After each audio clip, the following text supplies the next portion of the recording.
আসসালামু আলাইকুম। আশা করছি আল্লাহর রহমতে ভালো আছেন।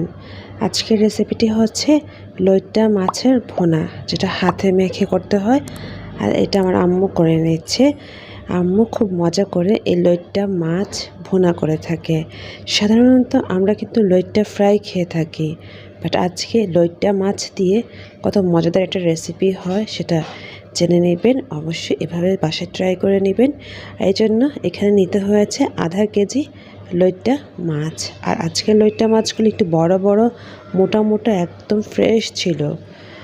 তো ভালো করে এরকম ছোটো ছোটো কেটে নিয়েছে, মানে একটা লইট্টা মাছকে 3টা ভাগ করে নেওয়া হয়েছে।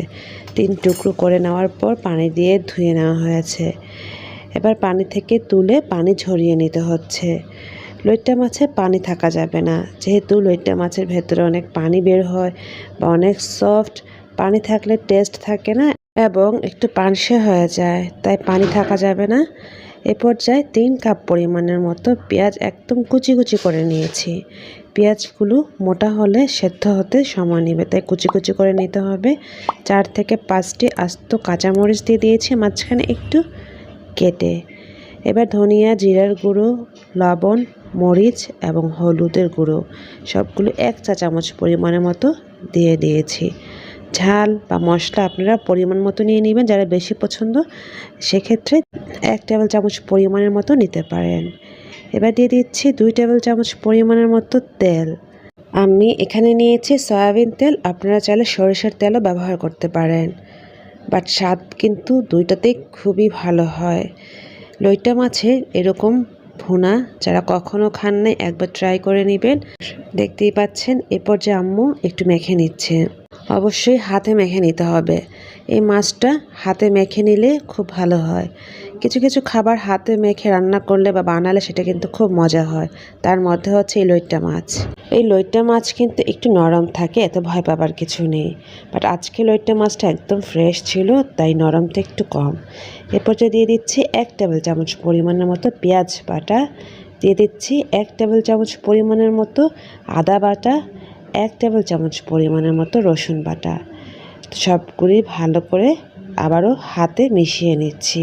যেহেতু লইট্টা মাছ একবারে চুলায় বসিয়ে দেওয়া হবে, তাই মশলার পরিমাণটা আজকে আমি যেরকম মেজারমেন্টে দিয়েছি এভাবে বানিয়ে দেখবেন, টোটালি পারফেক্ট হয়।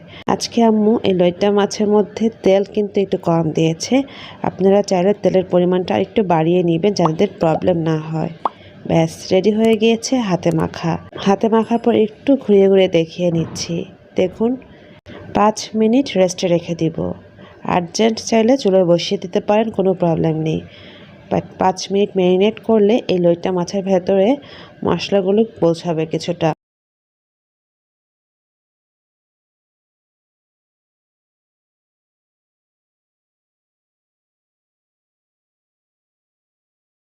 এরপর যে আম্মু হাতে একটু মশলা ছিল ওটা একটু পানি দিয়ে দিয়েছে।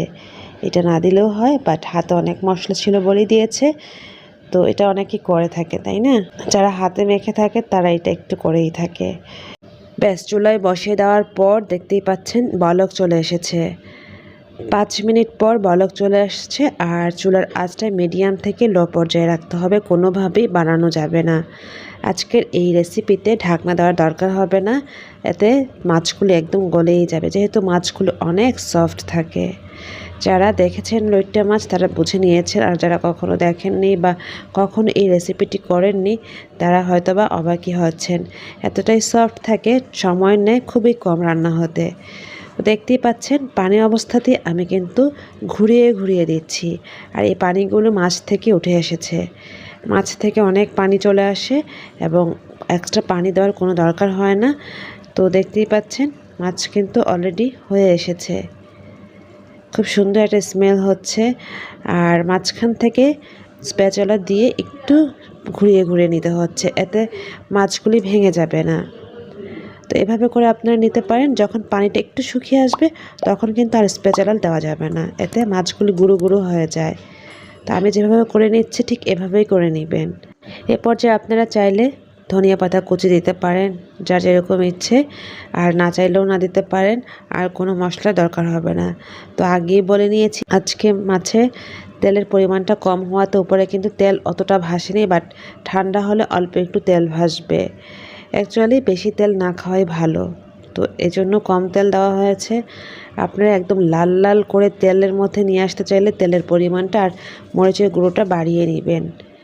বাট এরকম করে মানে আজকে মেজারমেন্টে বানিয়ে খাবেন, এটা স্বাস্থ্যের জন্যও ভালো, দেখতেও ভালো, খেতেও ভালো, সব দিক দিয়েই পারফেক্ট হয়, তাই না? মাছ কিন্তু হয়ে গিয়েছে। এ পর্যায়ে ঠান্ডা হয়েছে, ঠান্ডা হওয়ার পর দেখছেন কালারটা কতটা পারফেক্ট হয়েছে।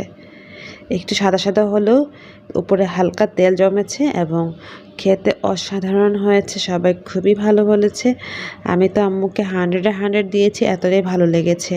পেঁয়াজের পরিমাণটা বেশি হওয়াতে খেতে আরও ভালো লেগেছে। ব্যাস রেডি করে ফেলেছে। এখন আমি বাটিতে সার্ভ করে দেখাচ্ছি। দেখুন, একটা মাছও ভেঙে যায়নি। ওই যে বেশি নড়াচড়া করলে বা বেশি স্প্যাচুলা দিয়ে নাড়িয়ে চাড়িয়ে নিলে সেটা কিন্তু ভেঙে যায়। একটু ফ্রাই প্যানটা ঘুরিয়ে নিলে এরকম আস্ত অবস্থায় দেখতে ভালো লাগে। এই তো রেডি করে ফেললো আম্মু খুব মজাদার, খুবই স্পেশাল লইট্টা মাছের ভুনা বা লইট্টা ভুনা। তো লইট্টা ফ্রাই অনেকে খেয়েছেন, বাট লইট্টা মাছের ভুনা যারা খাননি, আমি কথা দিচ্ছি আপনাদের সবার কাছে ভালো লাগবে এরকম ভুনা করে বানিয়ে খেলে। বেশ, এটাই ছিল আজকে আমাদের আয়োজন। আপনাদের কার কাছে কেমন লেগেছে কমেন্ট সেকশনে জানিয়ে নেবেন। ভালো লেগে থাকলে ভিডিওতে একটা লাইক করেই নিতে পারেন, তাই না? আর কমেন্টের মাধ্যমে অবশ্যই মতামত দিবেন, এতে করে আমার আম্মু অনেক খুশি হবে যে আপনারা এটা বানানোর পর কেমন লেগেছে আপনাদের কার কাছে। আর যদি বেশি ভালো লেগে থাকে চ্যানেলটিকে সাবস্ক্রাইব করে পাশে থেকে যাবেন, বেল আইকন বাজিয়ে রাখবেন, এতে নতুন নতুন নোটিফিকেশন পেয়ে যাবেন। তো আজকে এখানেই বিদায় নিতে হচ্ছে। আপনাদের যদি রান্না বিষয়ে কোনো মতামত থাকে বা কোনো কিছু জানার ইচ্ছে থাকে অবশ্যই আমাকে কমেন্ট সেকশনে জানাবেন, আমি সময় মতো রিপ্লাই দেওয়ার ট্রাই করে নিব।